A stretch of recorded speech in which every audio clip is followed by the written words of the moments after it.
Kereta ni memang hebat rupanya dan harga terlalu murah, separuh daripada harga baru bang.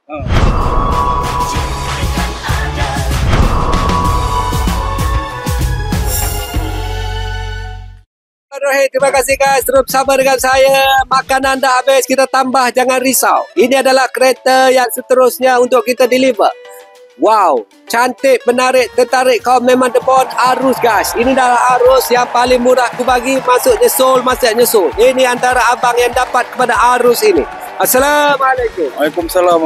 Nama dulu bang. Saya nama Muhammad Hasbullah. Muhammad Hasbullah. Kita panggil Abah Has, boleh Abah Has? Boleh. Abah Has kita.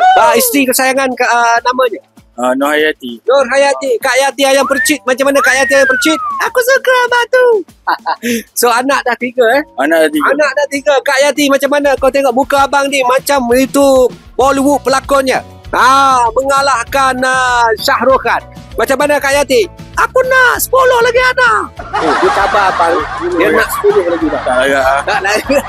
Tak larat aku. Tak larat. Okey, tak apa. Tarik tepi. So berbalik kepada arus. Kereta ni memang hebat rupanya dan harga terlalu murah, separuh daripada harga baru bang. Harga baru dah 80. Saya bagi harga separuh daripada tu. Lebih kurang. So kenapa abang suka arus ni bang? Saya suka arus ni, dia tinggi. Tinggi. Lepas tu kita bawa tu titik buta dia kurang lah. Oh, okey. Blind spot lah maksudnya. Blind spot dia kurang. Yang ketiga, harga murah.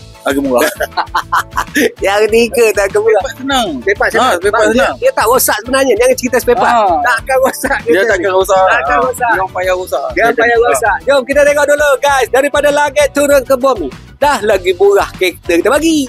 Duit metro pun kita bagi. Daripada langit turun ke bumi. Cik, ada. Minggu pertama, isi minyak pakai duit saya bang. Ada bang. Minggu yang kedua, pakai duit saya. Jangan ambil duit Kak Yati. Ketiga, keempat ada kat sini bang. Yang nak boleh gelek sikit. Gelek.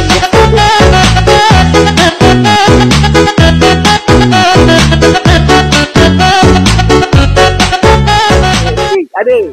Minggu yang ketiga, ada lagi bang. Isi minyak pakai duit saya. Jangan curi duit bini, tak baik bang. Minggu yang keempat, saya ulang minggu keempat bang, ada lebihan bang.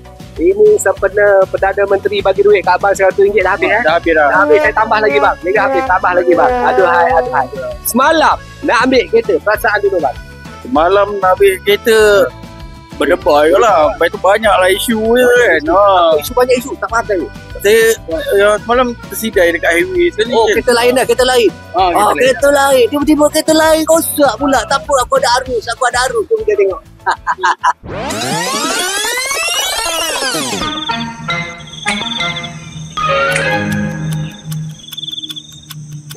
Hai bang, awal tidur bang. Sudah ambil kereta ni bang. Nanti awal relax lalu. Kereta naik mogok ya. Nah, pesanan dulu kepada teman-teman, rakan-rakan, kakak-kakak, ibu-ibu di luar sana tu nak cari kereta ke, nak beli kereta ke, pesan sikit kepada mereka. Kalau nak beli kereta, cari Cik Din lah. Mudah, senang, pantas. Itu dia. Terima kasih untuk abang kita. Jom WhatsApp segera kepada saya 012340 0034. Pilihan hati, lama sudah ku tercari-cari. Putih lawa, hitam menggoda, keduanya cantik mempersona.